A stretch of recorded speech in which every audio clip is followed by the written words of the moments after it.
Hi everyone, welcome back to my video for English language testing and evaluation subject. So for this very nice occasion, we would like to discuss on our next topic, that is principles of language assessment. So in this specific topic, we would like to explore how principles of language assessment can and should be applied to formal tests, but with the ultimate recognition that these principles also apply to assessment of all kind. So later, these principles will be used to evaluate an existing, previous published, or the created test. So guys, before we start to discuss further about all principles of language assessment, I would like to ask you a question. How do you know if a test is effective? How do you know if a test is effective? So guys, probably you can have some responses related to my question. So basically, guys, in answering this question, we can relate to the responses of this specific three questions. I would like to give you more. The first one is, can it be given within appropriate administrative constraints? Is it dependable? Is the test dependable? And does it accurately measure what you want it to measure? So guys, by answering these questions, you can help yourself to identify 5 cardinal criteria for testing a test. They are these principles that we're going to move to discuss further. They are practicality, reliability, validity, authenticity, and also washback. So later we will look at each one, but with no priority order applied in the order of the presentation. So let's take a look at the first principle, that is practicality. So guys, what is meant by practicality? An effective task is practical. So what is meant by practical? Practical means it is not excessively expensive. Practical means it stays within appropriate time constraint. It is also relatively easy to administer, and it should have a scoring or evaluation procedure that is specific and efficient. So when you find a task that is prohibitively expensive, it means it is impractical.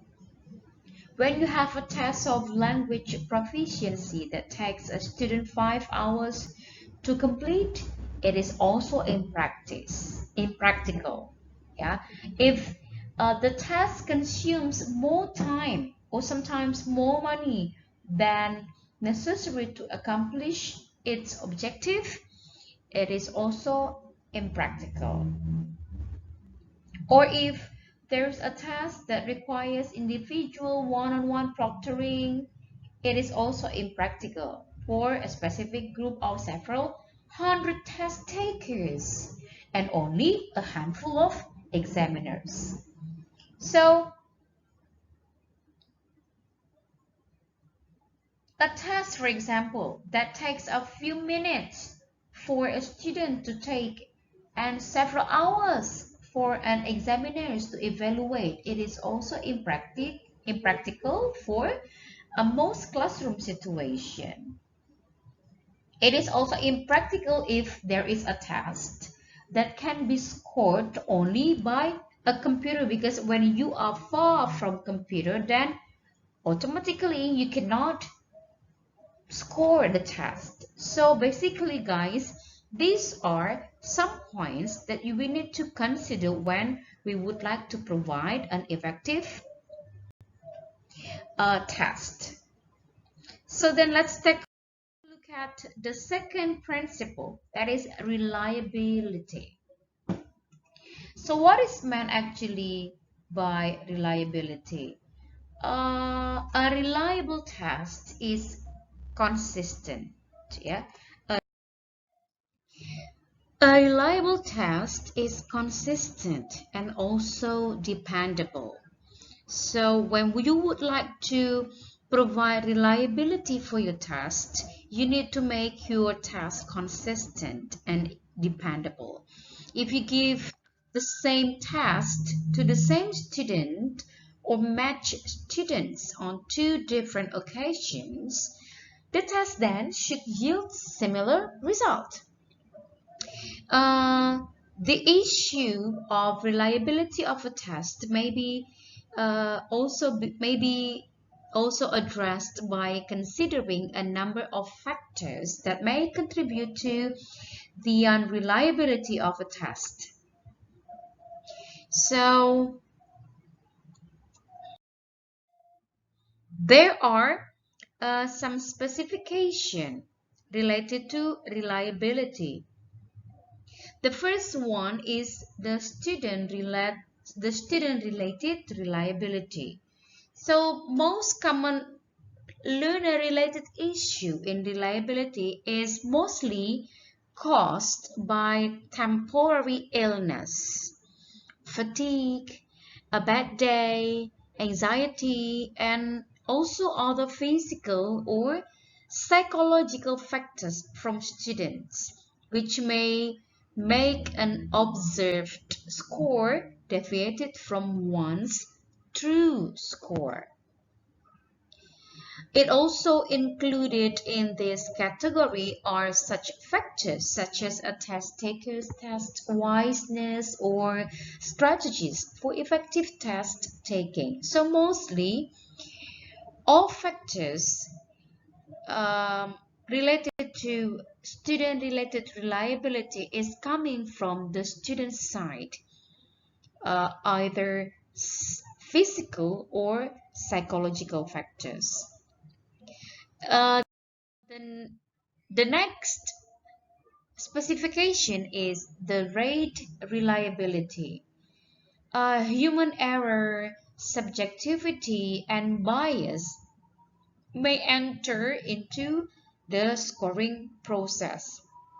If we are concerning on the rate reliability, we can move closer to some differentiation, the differentiation between inter-rater reliability and intra-rater reliability.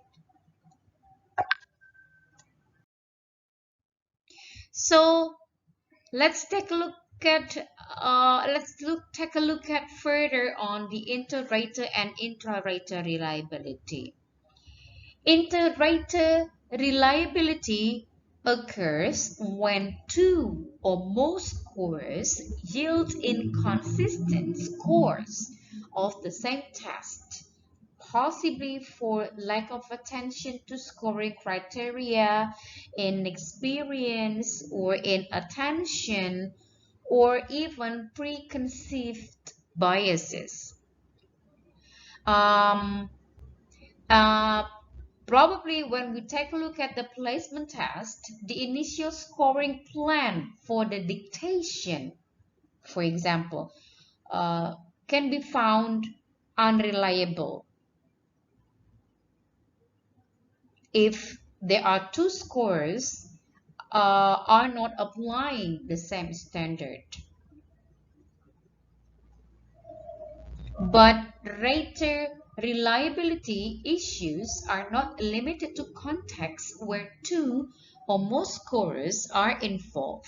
So then let's take a look at the intra-rater reliability.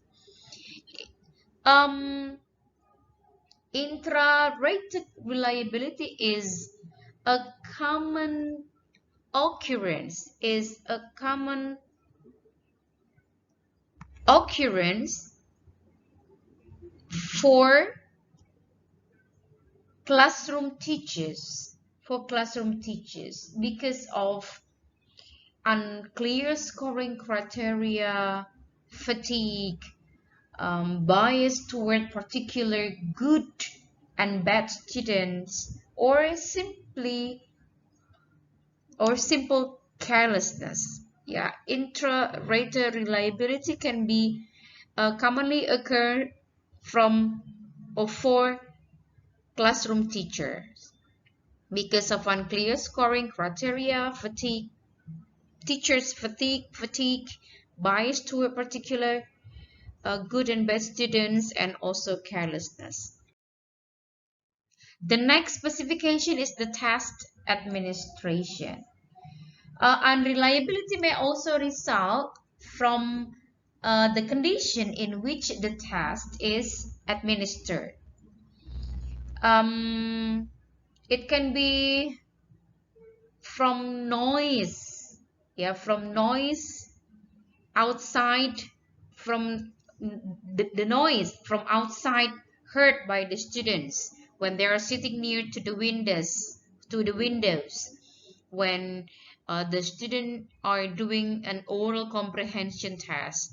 Sometimes you might also experience this specific situation when noise is becoming or it's starting to disturb your concentration because you are sitting next to the windows when you are doing the oral comprehension test. And also the photocopying variation. Sometimes the photocopied text can be good, but sometimes for other um, copied paper, the result is not that good. So it can be considered as the test administration reliability. The amount of the light sometimes is becoming the factor of the test administration reliability. The amount of the light in different parts of the room. When some specific spot doesn't get enough light, then it can also becoming the factors of reliability. The variation of temperature, when you feel that uh, the room temperature is not comfortable, it can be also becoming the factors, one factor. And also the condition of the desk and the chairs. If you don't feel comfortable with the chairs you are sit on, then probably it can also become the factors. And the last specification is the test reliability. Sometimes the nature of the test itself can cause measurement errors. Probably if a test is too long, the test taker may become fatigued by the time they reach the later items, and hastily responds incorrectly. Probably has the student will hastily respond incorrectly. Time tests also may discriminate against students who do not perform well on a task with a time limit, and also um, poorly written test item which sometimes provide ambiguous or that have more than one correct answer may be a further source of test unreliability.